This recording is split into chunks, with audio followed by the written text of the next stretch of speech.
Rain fell hard on the metal streets of Delta 9. The sky was always dark on this planet, filled with smoke and storm clouds. Everyone walked fast, heads down, trying not to meet each other's eyes. In the middle of it all, a tired alien woman stood with her baby. Her clothes were old and torn. Her skin was pale blue, and her long fingers shook as she held her child close. Her name was Mira, and she was a widow. Her husband died last year in the war. Now she had nothing, no food, no home, no help. She knocked on every shop door. "Please," she begged, her voice weak. "I can clean, I can cook, I just need work." But the doors closed quickly. Some didn't even open. Others shouted, "Go away.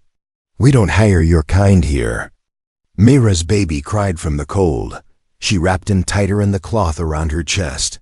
Her feet ached, her stomach growled.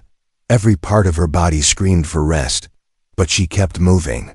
One robot cleaner passed her and sprayed water on her feet by accident. She slipped and fell. The baby cried louder. People looked but said nothing. They just walked around her like she was trash on the ground. "Keep moving," said a security drone floating above her. "No begging allowed. Next warning will be arrest." Mira stood slowly, wiping mud from her baby's cheek. Her heart felt heavy. She looked at the dark street, thinking maybe it was better to disappear into it. Maybe the cold would take her, and her child wouldn't suffer anymore. Then a voice called out, "Not cold, not cruel. Just calm. I have work, if you're not afraid." Mira turned slowly. A human man stood in the alley. His jacket was thick and patched. A black scarf covered the lower half of his face, but his eyes were kind. He held a light in one hand and a metal case in the other. She stared at him, unsure if it was real or a dream. He didn't move closer. He didn't shout. He just waited. "I don't have money," she said softly. "I didn't ask for money," he replied. "I said I have work."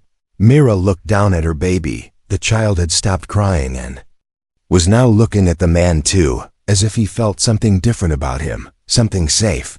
"Why would you help me?" she asked, her voice shaking. The man tilted his head. "Because you looked like you needed someone to." It didn't make sense. Nothing in her life ever came easy. Every offer had a price, but she had no more doors to knock on, no more strength to walk further. She stepped toward him. He turned and walked into the alley. Mira followed. Her feet moved slowly, afraid but hopeful. The alley was narrow, with wires hanging from broken walls and strange smells in the air. But it was dry, and that felt like a gift. They reached a metal door hidden behind crates.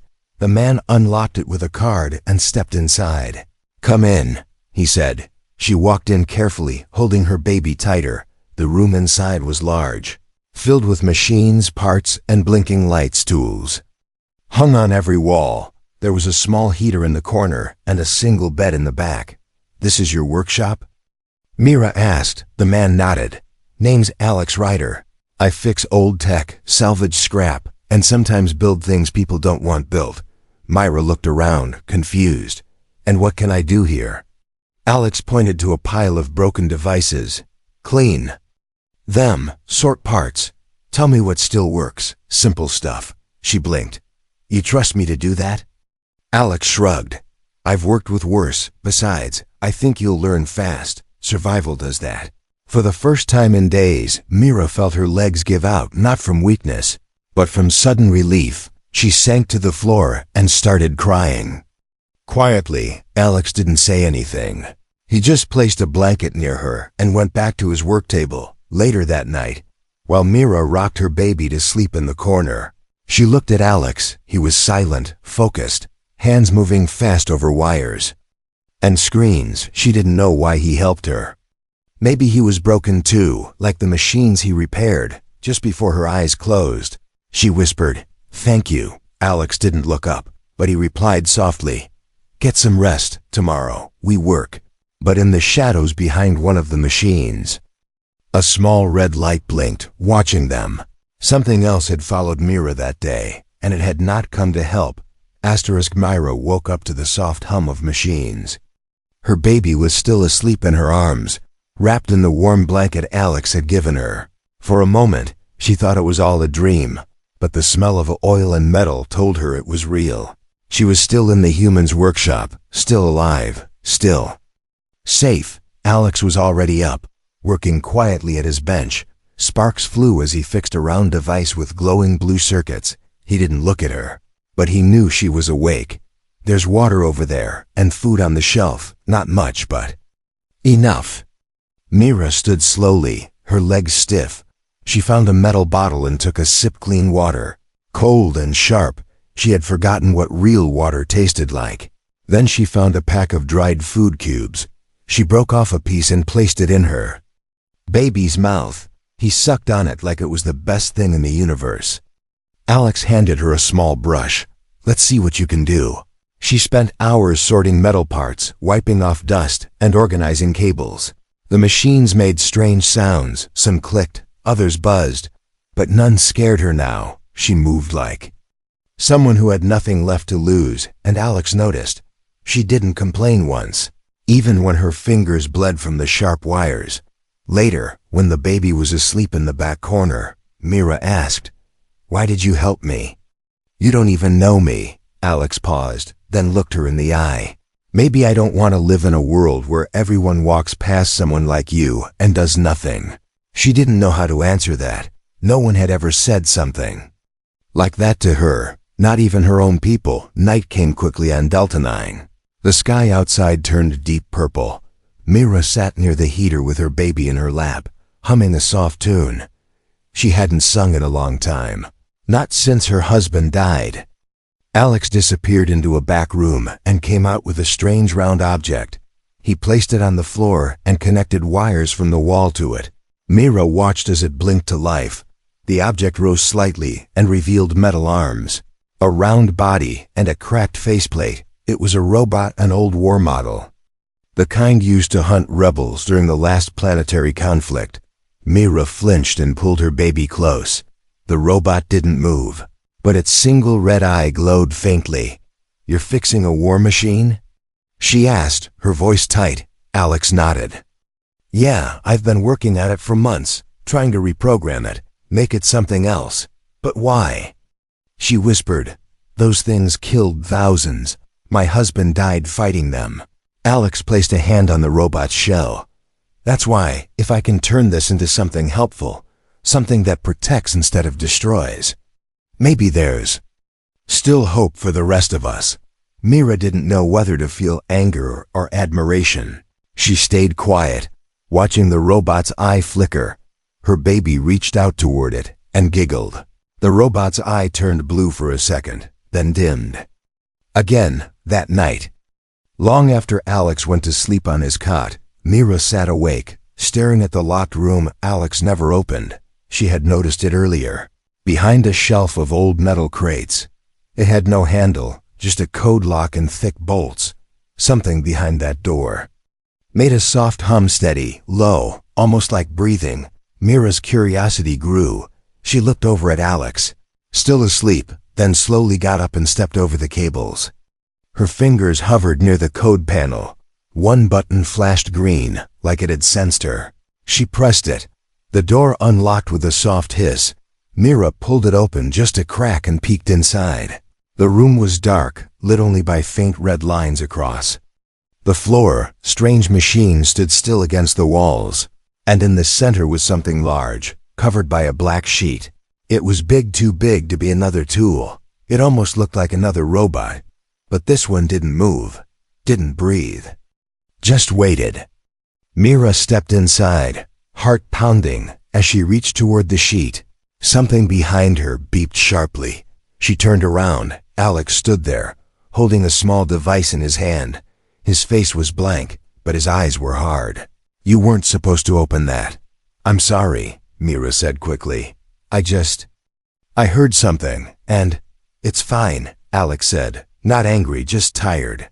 He stepped into the room and walked up to the covered shape. He pulled the sheet off slowly, revealing a half-built machine, different from the robot in the main room. It looked like a hybrid, part human tech, part alien. "This," he said, "is not just a machine. It's a memory." Mira stared at it, not understanding. Alex whispered, It belonged to someone I lost. I'm trying to rebuild it, not because I need it, but because I'm afraid to forget." The room fell silent. The machines didn't hum anymore. Even Mira's baby slept without a sound. Alex looked at her again. "You can stay here, Mira. You can work, eat, rest. But some things in this place are painful, not dangerous, just heavy." Mira nodded slowly. "I won't open it again." But something had already been awakened. Deep inside the machines, something that recognized Mira's child and remembered a command it had not heard in years: protect. The next morning, Mira woke up with a strange feeling in her chest. Something about the machine in the hidden room wouldn't leave her mind. The way Alex spoke about it, like it was more than just wires and metal, stayed with her. Her baby seemed restless too, shifting in his sleep and making soft sounds like whispers. She got up quietly, not wanting to disturb Alex, and began her cleaning work, organizing wires, wiping old panels, sorting parts by size and color. Alex barely said a word that day. His focus was sharp, but his eyes were tired. He hadn't smiled since the night before, while Mira worked. Her child crawled slowly toward the broken war robot near the wall. He placed his tiny hand on its leg, and something strange happened. The robot's red eye blinked once, then turned pale blue for a second. Mira noticed the light, but thought maybe it was a trick of the dusty air. Alex saw it too. He walked over quickly and checked the robot's power core. "That's not right," he muttered. "It shouldn't be responding yet." Mira picked up her child. "Is it dangerous?" Alex shook his head. "No, it's just reacting, but to what I don't know." Later that evening, Mira sat near the heater again, rocking her baby to sleep. Alex came over and sat on an old crate next to her. "Your child," he said. "Do you know if he's special?" Mira looked up slowly. "He's just a baby." Alex scratched his chin. "Babies don't usually wake up dead tech just by touching it. That machine's been offline for years." Mira felt something stir in her chest. Worry mixed with something else, fear. She remembered her husband once telling her, before he went to war, that their baby might be different. "He doesn't cry like others," he said. "He stares at lights and moves his fingers like he's counting something only he can see." Myra never paid much attention to it, she thought. He was just a quiet child. Alex stood and paced the room. "There's something I didn't tell you," he said. "That robot in the back, its core is from the war. But its code was lost, completely erased. It shouldn't even have memory left. But it reacted." Mira whispered. Alex nodded. "It didn't just react, Mira. It responded. It followed a voice, your baby's." They both looked at the child, now sleeping peacefully. His hand twitched like he was still reaching out in his dreams. Alex walked back to his bench, deep in thought. Mira sat frozen, not sure whether to be afraid or amazed. Her child was more than she understood, more than anyone had told her. That night, when the lights were dimmed, Mira had a dream. In it, the war robot stood in front of her, whole and glowing, and said one word in a voice that was both metal and soft: "Protect." She woke up sweating. Her baby still asleep, but something was different. She looked at the robot near the wall, and its eye was glowing softly blue, not red. Before she could move, a sharp noise rang out, metal scraping against metal. A crash echoed from the door. Someone was outside. Alex rushed out from his room, holding a device in one hand and a tool in the other. "Stay quiet," he whispered. "Hide in the corner, behind the crates." Mira grabbed her baby and ducked behind the shelves. Heart racing, she held her breath as footsteps came closer, slow and heavy, not like Alex's fast and careful ones. The door creaked open. A shadow stepped inside. 2 alien enforcers in dark armor entered the shop. Their faces were hidden behind masks, but Mira recognized the symbols on their suits. They belonged to the elite security force from her homeworld, the same people who once hunted refugees like her. Alex stepped in front of them, calm but ready. "Shop's closed, gentlemen. We're looking for a fugitive," one of them said in a low voice. "Female, pale blue skin, child with her. Have you seen them?" Alex shrugged. I see lots of people, most come and go. The second enforcer stepped forward, scanning the room.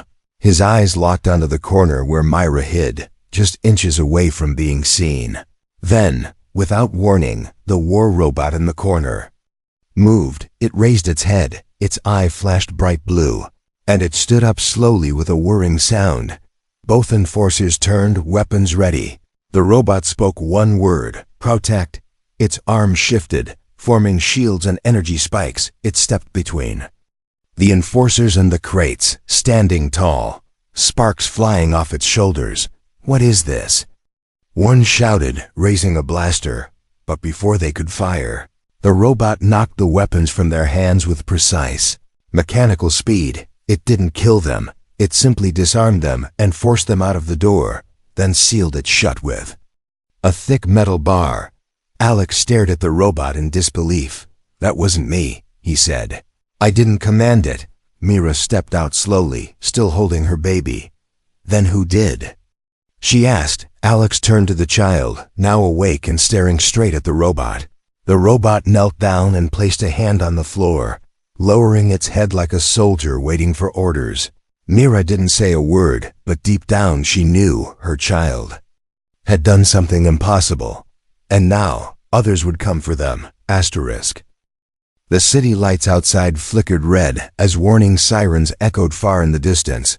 Mira pressed her hand to the wall, feeling the vibration of incoming ships. The enforcers were not the last. They had called for backup inside the workshop. The war robot stood still again. Its eye no longer glowed, but the memory of what just happened hung in the air like smoke. Mira looked at her baby, who now stared at the robot as if it were an old friend. Alex paced the room, rubbing the back of his neck. This isn't just a lucky glitch, he muttered. Your kid. He's not just special, Mira. He's valuable, and that's a problem. Mira held her baby tighter. You mean they'll come back? They won't stop, Alex said. Not when they know a child like this exists. His mind speaks to machines, and that kind of power, it's worth more than planets. Outside, a transport ship flew low over the building. Shaking the windows, Mira rushed to cover the baby's ears. The sound made him cry softly, and every cry felt like it reached farther than just the walls. Alex opened a metal case and took out an old blaster. Mira had never seen him use a weapon before. Now his hands were shaking, not from fear, but from the weight of something he thought he left behind. I used to fight, he said quietly. Long ago. Before all this, I lost people too. I thought if I stayed small, stayed quiet, I could avoid more pain. He looked at Mira, his voice firm now.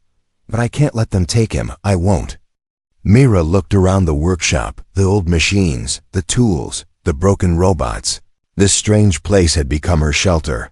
Alex had become her only ally, and now they had no choice but to defend it. The lights dimmed, a red glow spread across the wall from outside. Something landed on the roof, heavy and slow. Mira backed up with her baby. Her heart beat faster than the storm winds outside. A voice came from a speaker outside, loud and cold. You have 60 seconds to hand over the target, or we will enter by force. Alex moved fast, locking doors, powering up shields, connecting wires. This place wasn't meant to be a fortress, he said, but I've built in enough surprises to slow them down. Myra didn't speak. She sat behind a wall of crates, whispering gently to her baby. His eyes glowed faintly in the dark, the way stars did in deep space. He was calm, too calm for a child. Then something strange happened. The old machines around the shop began to blink. Slowly at first, then faster. Screens lit up. Old tools vibrated on shelves, and one by one, the broken robots turned their heads toward the child. Alex stepped back, watching in awe. He's waking them up. The war robot stood again, but this time, it wasn't alone. 3 smaller machines joined it, all once dead, now moving. Mira's baby made a soft sound, not a word. Just a hum, and the machines responded like they understood a language no one else could hear.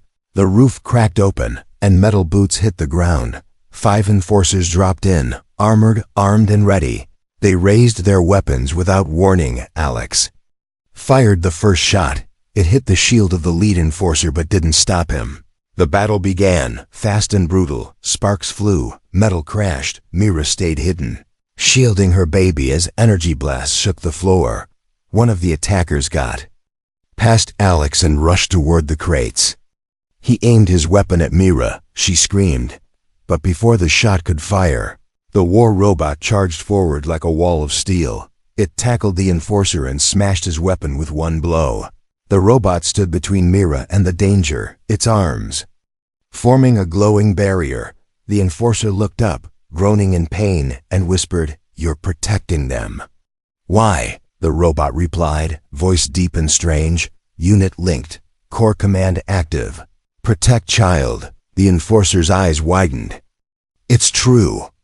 The child speaks core code."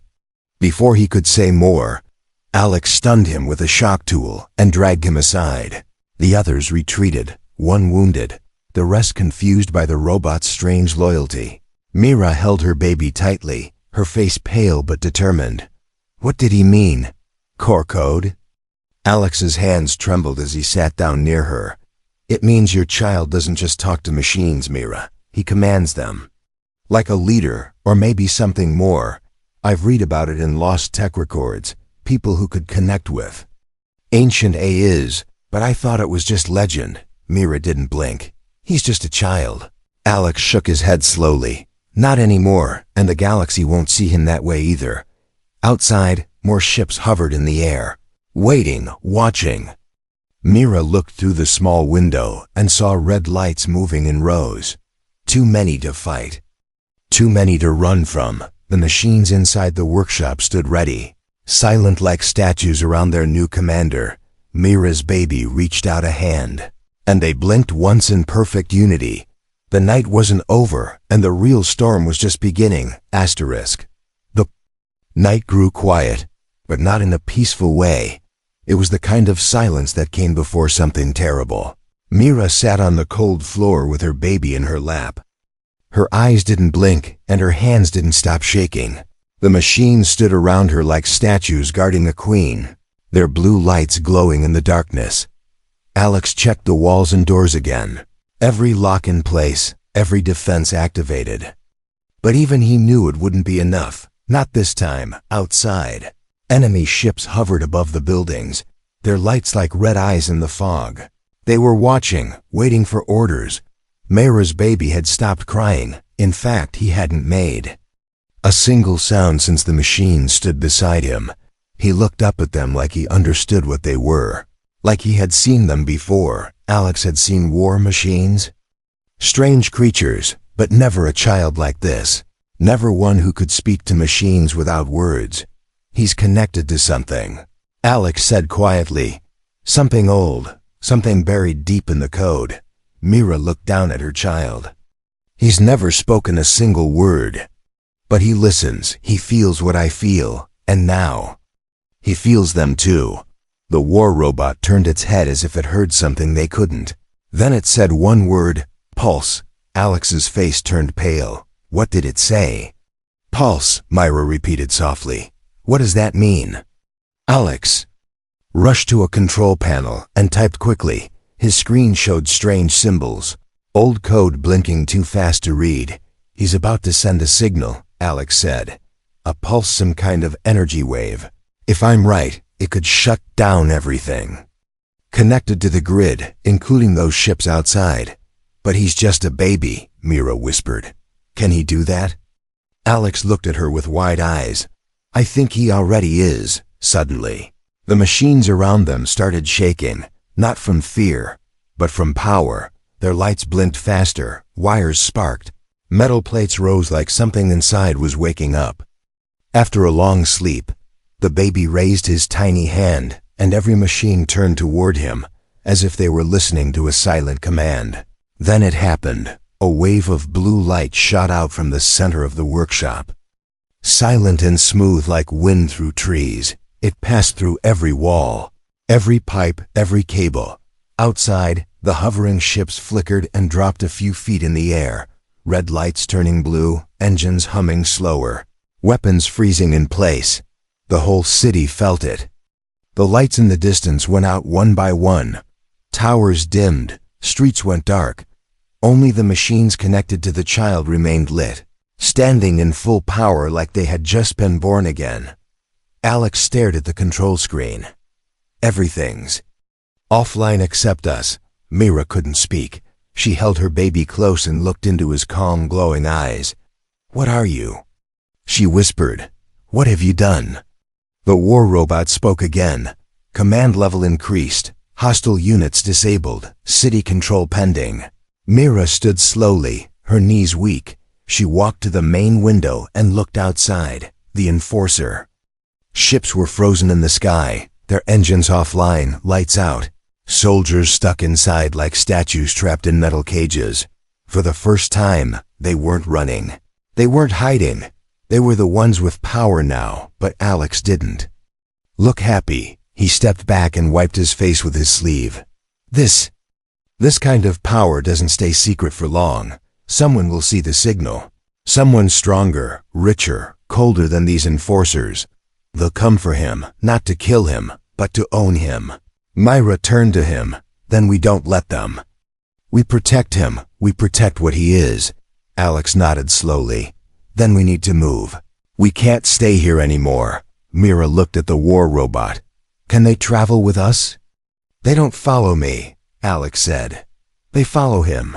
The baby reached out toward the machines again, and the robots began moving, not wild or broken, but calm and ready. They picked up tools, packed supplies, and opened the back exit of the workshop without a word, like a well-trained team. One of the smaller machines rolled over to the child and made a soft sound. Something like a song. The baby smiled. Mira saw something she hadn't seen in a long time: joy, pure and glowing outside. The street was quiet, but not safe. The city had been changed by the pulse. And soon, questions would rise, threats would come. Mira stepped into the cold with her baby and her metal protectors behind her. Alex beside her holding a new weapon he built from scrap and old memory. The workshop was no longer a home, it was a spark. Now they walked into a world that had just begun to notice them, and not all who noticed would be kind. The wind on the outer ridge of Delta 9 felt sharper than before. Mira wrapped her cloak around the baby, who slept quietly even as the sky above them flickered with distant lights. They had been walking for hours through the old industrial zone, following back alleys and tunnels that only Alex seemed to remember. Behind them, the machines moved in silence, not one footstep wasted, not one sound made. They were following the child, not by command, but like shadows following sunlight. Alex stopped and looked up. His face was tight, his eyes scanning the clouds.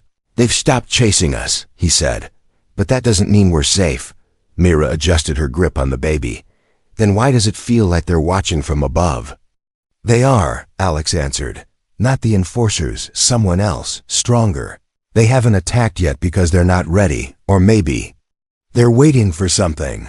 They reached an abandoned rail station buried beneath the surface. Metal beams bent under the weight of time, lights broken, walls covered in symbols Mira didn't recognize. Alex opened a heavy door and led them into a large hall. Once this place carried people to other cities. Now it was just steel bones and dust. The machines began setting up without being told. One placed a scanner near the door, another activated a small shield barrier. It was like they knew this was a safe point, a place to pause before something worse arrived.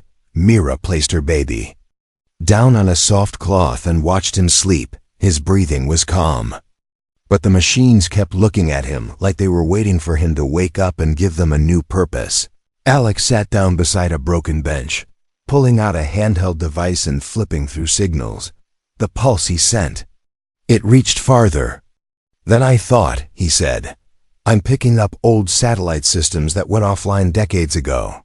They're waking up now." Mira's heart sank. "So we've been noticed by more than just the city."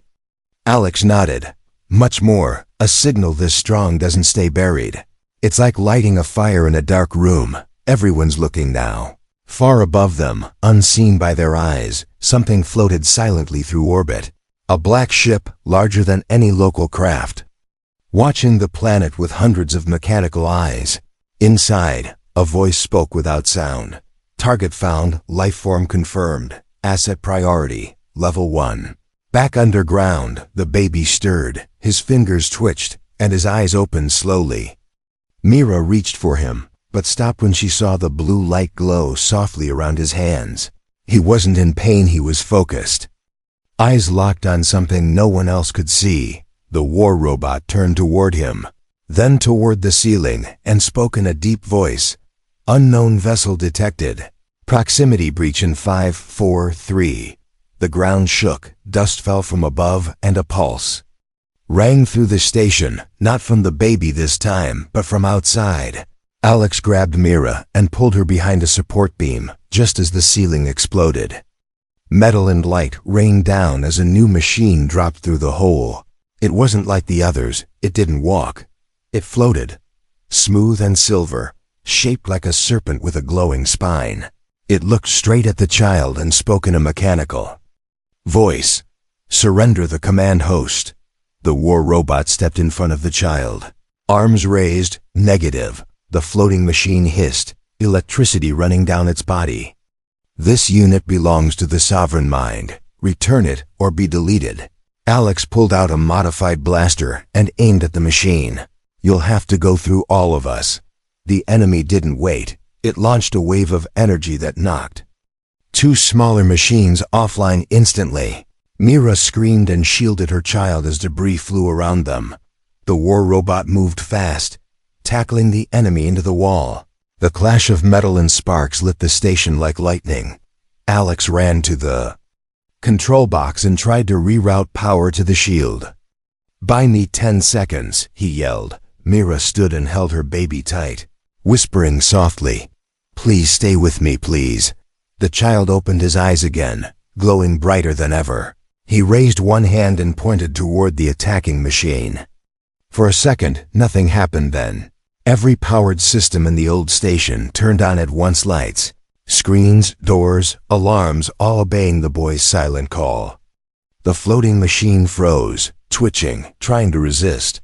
The boy's voice rang out, not loud, but clear. Stop, and the machine stopped. It fell to the ground like metal bones, lifeless, every wire inside fried by an unseen command. The war robot stood up, dented but still functioning. Order complete, it said. Alex walked slowly to Mira and stared at the child in her arms. He just shut down something not even the city could fight. Mira held her baby close. And they will keep sending more, won't they? Alex nodded, until they control him. Or destroy him. But Mira was no longer just a poor alien mother begging for work. She had something to fight for now, and nothing in this galaxy, human, alien, or machine, was going to take her child without a war. Asterisk. Smoke still floated in the air. Pieces of the broken enemy machine scattered across the station floor like shattered bones. Mira stood quietly, her arms wrapped around her child, her heart pounding.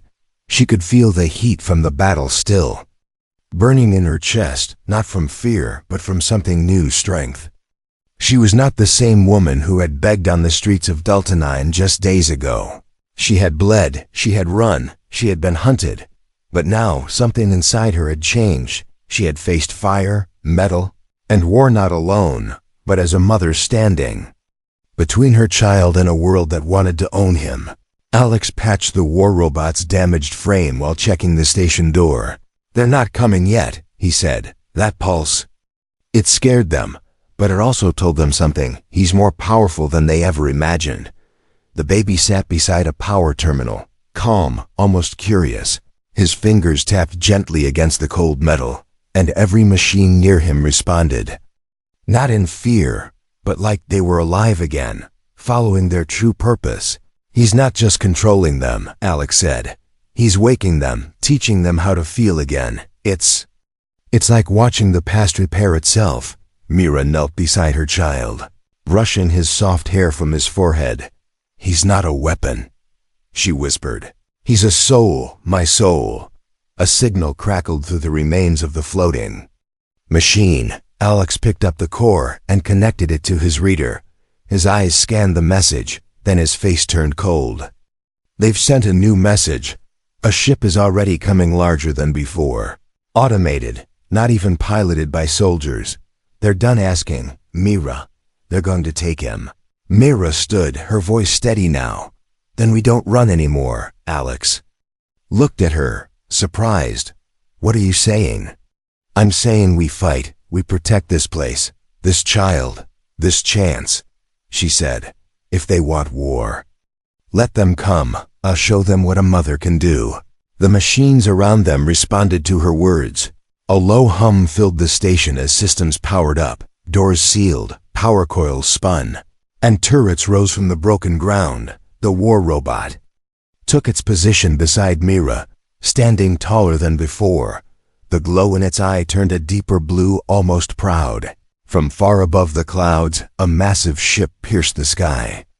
Black and silent like a knife, it wasn't here to capture, it was here to erase. The air grew colder as it approached, like the whole world held its breath. Then, it began. A light beam fired from the ship straight toward the station.